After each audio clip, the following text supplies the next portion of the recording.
તો ગુજરાત યુનિવર્સિટીમાં પણ એનએસયુઆઈનો વિરોધ ચાલી રહ્યો છે। યુનિવર્સિટીમાં જોબ ટ્રેનિંગને લઈને એનએસયુઆઈનો વિરોધ છે।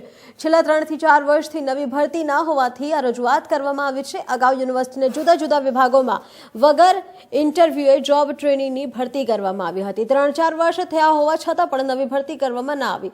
અગાઉ પૂર્વ વાઇસ ચાન્સલરના સમય ભરતી બહાર પાડવામાં આવી હતી, જોકે પાછળથી ભરતી રદ કરી દેવાતા નવી ભરતી પ્રક્રિયા અટકી પડી।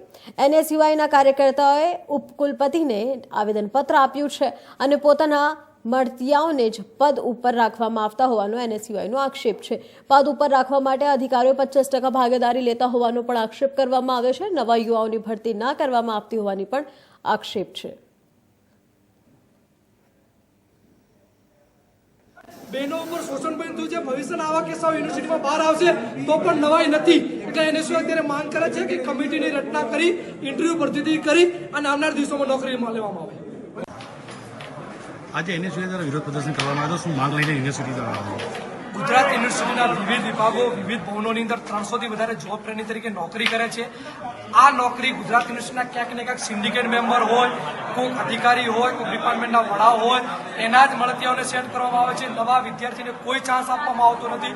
તમે ભલે ગ્રેજ્યુએશનની ડિગ્રી કરેલી હોય કે માસ્ટર્સ કરેલું હોય, તમે અહીંયા અરજી આપવા આવશો તો તમારી અરજી લેવામાં નહીં આવે।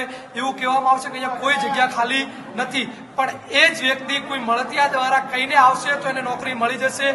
ડિપાર્ટમેન્ટના વડાઓનું અહીંયા ફૂલ સેટિંગ ચાલે છે। છેલ્લા 3 વર્ષથી તમે જોશો તો મંજૂરી પત્યા પછી એના ફેસ તમને દેખાશે, નવું કોઈ નામ જોવા નહીં મળે।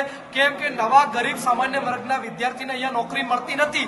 તમારે સારા અધિકારી જોડે સેટિંગ છે તો જ તમને નોકરી મળશે।